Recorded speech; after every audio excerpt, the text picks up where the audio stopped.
Здравствуйте, дорогие товарищи! Да здравствует мир и дружба! Сегодня мы закончим заграничную тему в видеоэпопее «Популярная советология». В прошлой программе мы говорили о том, как воспринимали за границу простые советские люди. Сегодня поговорим об официальной советской внешней политике.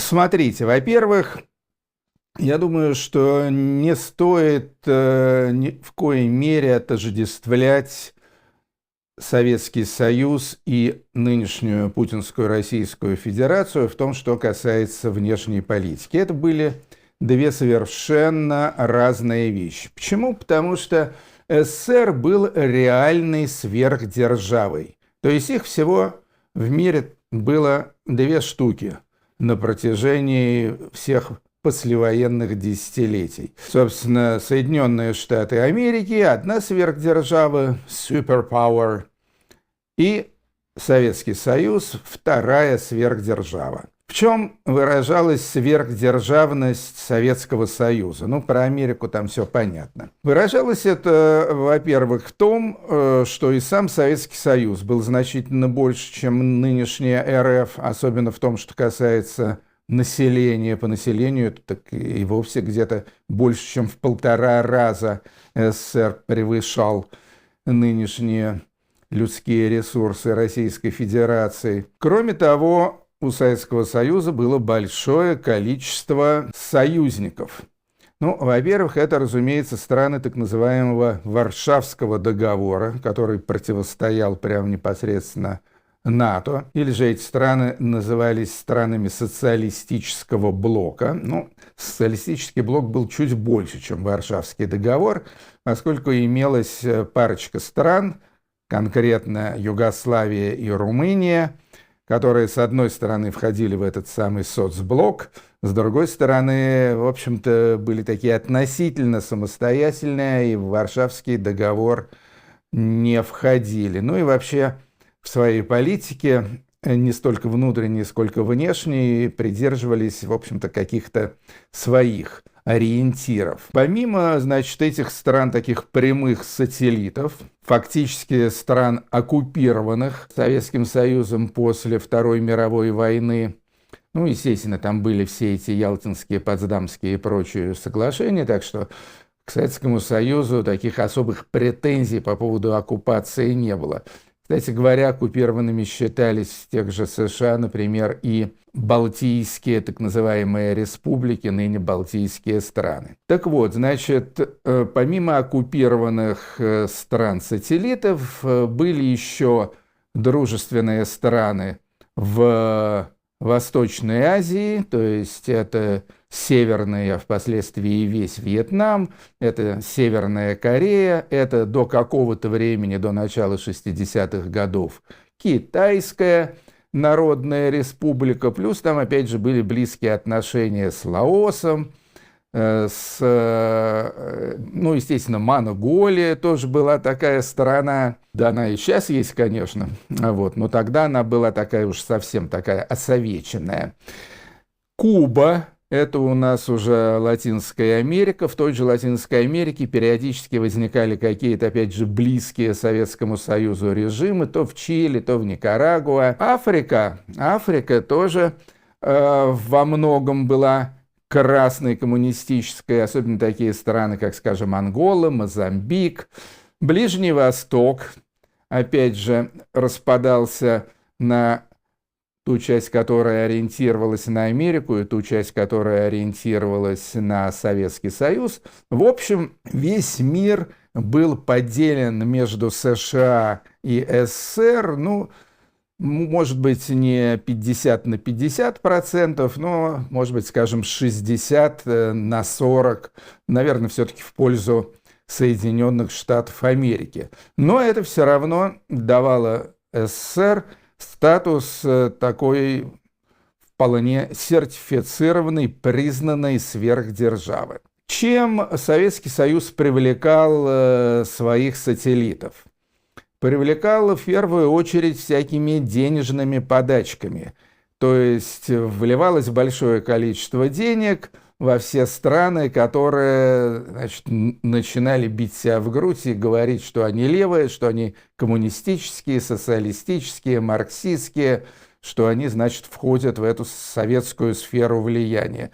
Тут же, значит, добрые ребята из КПСС им начинали забрасывать всяческие денежные средства, что далеко не всегда делала, скажем, та же жадная Америка. Кроме того, Советский Союз тут же начинал усиленно, очень активно снабжать эти страны оружием.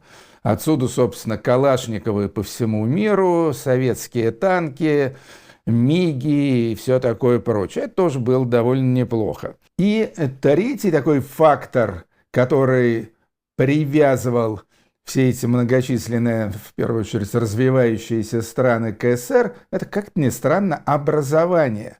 То есть в Советском Союзе учились десятки тысяч молодых людей из стран Африки, Азии, Латинской Америки и так далее. Их было очень много.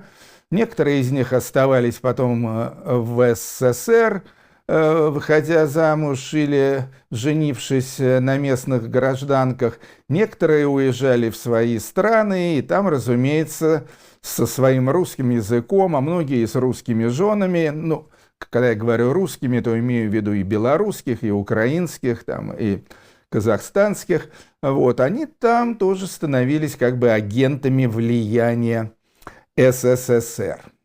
И надо сказать, что это была достаточно эффективная политика. При этом, на мой взгляд, тут, я думаю, многие со мной не согласятся, в, скажем так, военном отношении СССР вел политику достаточно вялую. Ну, что можно вспомнить в период, там, условно говоря, с 1945 по 1985 год, за эти 40 лет. Ну, естественно, была война в Корее, где Советский Союз поддерживал Северную Корею, но, в общем-то, к большим результатам это не привело. Были, естественно, подлые интервенции в Венгрию в 1956 году, в Чехословакию в 1968 году. Ну и, наконец, была позорная, закончившаяся полным фиаско, война в Афганистане, которая длилась почти 10 лет, то есть с 1979 по 1988 или даже 1989 год. В общем-то, больше никаких таких особых агрессивных выпадов Советский Союз не делал. Я бы сказал, что советская внешняя политика в большей степени была направлена и заточена под идеологическое, скажем так, наступление на Запад. Да и, кстати, если говорить об Афганистане, то, в общем-то, история советской интервенции в Афганистан, она такая скорее вынужденная, что ли. То есть в Афганистане вплоть до 1973 года царила монархия, правил там король, который с Советским Союзом дружил, никаких с ним проблем не было. В 1973 году там случился переворот, родственник короля, значит, изничтожил монархию, Дауд стал там сам править с непонятными результатами, и в 1978 году Дауда свергли местные коммунисты. Был там такой Нур Мухаммед Тараки, значит, ну, такой как бы Ленин афганский, который взял власть. Причем я так понимаю, что Советский Союз в этом даже, если и участвовал, то не особо активно, потому что этот Дауд тоже его так более или менее устраивал. Значит, но потом, в свою очередь, Тараки сверг его второй человек в коммунистической партии по фамилии Амин, Хафизулла, по-моему, Амин. И вот Хафизулла Амин, вот он уже был Советскому Союзу по каким-то причинам неудобен, и поэтому решил СССР этого самого Амина изничтожить. что, собственно, и было сделано. Напали на его президентский дворец, убили и так далее, после чего ситуация в Афганистане совершенно дестабилизировалась. Оживились там и исламисты, и все, кому не лень, и поддерживала их Америка. Кстати, Китай их тоже слегка поддерживал. Вот. Ну и тогда решил СССР туда ввести войска, что, в общем-то, было мерой как бы не особо нужной и очень спорной. В Политбюро, как известно, шли долгие споры и переговоры на эту тему, стоит это делать или нет. В конце концов, решили окей. Ну и просчитались. Так же, как с Украиной и Путин, думали, что это все будет легкая прогулка на 2 недели, но оказалось 10 лет и десятки тысяч убитых. Можно сказать, что реальных козырей во внешней политике СССР было всего 2. Один козырь, такой совершенно неубиваемый, что называется, это ядерное оружие. Но это уже, сами понимаете, против лома нет приема. Ядерное оружие было, вот, и да, и оно, конечно же, сдерживало вражеский натиск.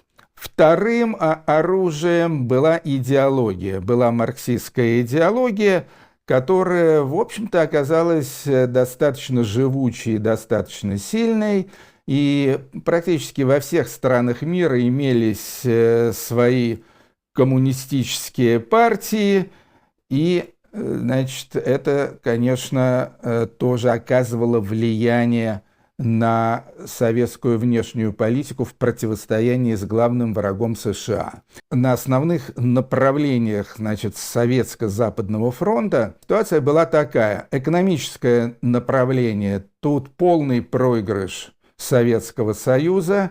Экономика, конечно, очень серьезно уступала западной, была гораздо более отсталой, убогой, неэффективной и прочее, прочее. Так что тут все было плохо.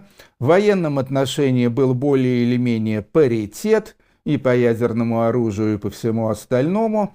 А вот в идеологическом плане шла активная борьба. И эту активную борьбу ее вела и Компартия там со всякими своими международными отделами с одной стороны, и Министерство иностранных дел во главе с бессменным министром Андреем Громыко с другой стороны. Андрей Громыко была, кстати, кличка «Мистер No» в западных странах, «Мистер Нет». Но надо сказать, что к Громыко относились на Западе с уважением, то есть его так, естественно, побаивались, но, в общем-то, он считался как бы достойным спарринг-партнером, в отличие от нынешнего Лаврова и всей этой шайки, на которую, конечно, весь мир смотрит с некоторым изумлением, переходящим в отвращение. В идеологической борьбе какие использовались Советским Союзом приемы? В первую очередь это борьба за мир. То есть главный лозунг «Миру мир» и так далее. Мир, дружба, жвачка. Ну, жвачка – это с западной стороны. С нашей стороны просто чистая, бескорыстная, идеалистичная дружба.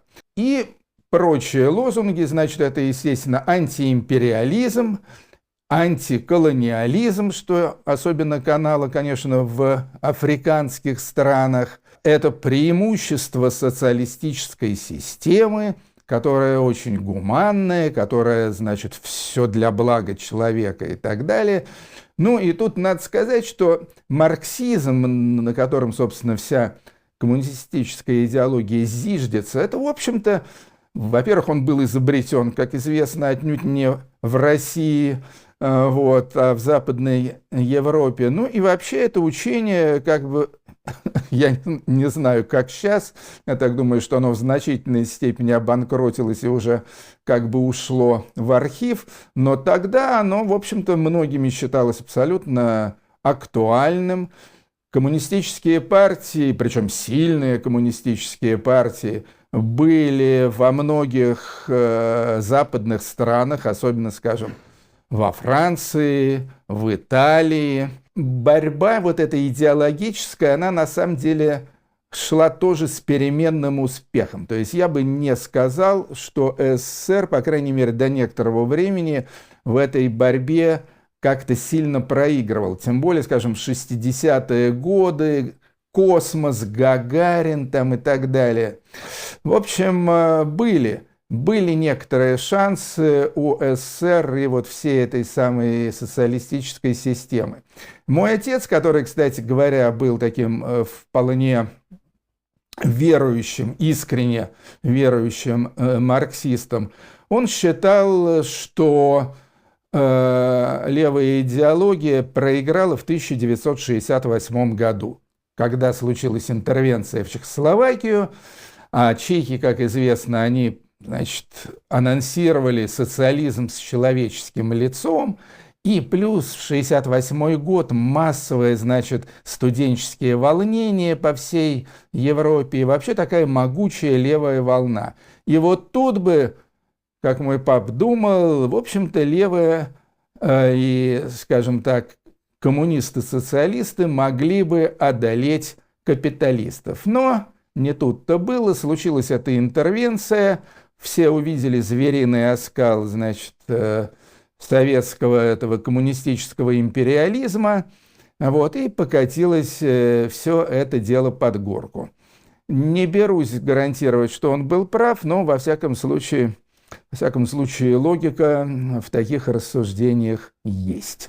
И вот после этого идеологического фиаско, скажем так, когда ради, значит, светлого коммунистического будущего не решились советские лидеры пожертвовать, значит, собственными догмами, после этого вся вот эта идеологическая борьба на самом деле покатилась под горку. То, что называется мягкая сила, да, вот soft power, то есть то, чем брала Америка, условно говоря, рок-н-ролл, Голливуд, Мальборо, Кадиллаки и прочее, прочее.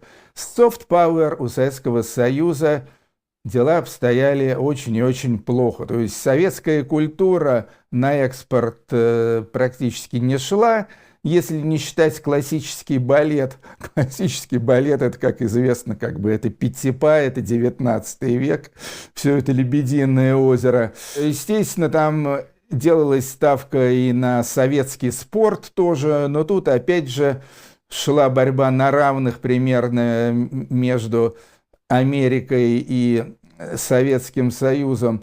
В общем, как бы эта вся политика никаких таких приобретений глобальных Советскому Союзу не дала.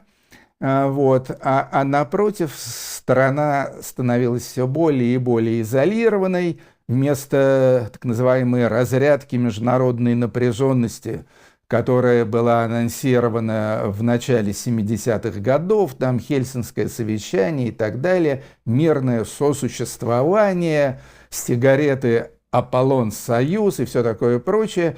Вот, вместо этого, особенно когда началась война в Афганистане, бойкот Московской Олимпиады и так далее, в общем, СССР на мировой арене окончательно превратился в империю зла. И тут уже все решали вопросы не военные, поскольку там был паритет, не идеологические, поскольку тут Советский Союз окончательно проиграл, а вопросы экономические, где он тоже окончательно проиграл, что и привело в конечном итоге к распаду Советского Союза и концу советской внешней политики.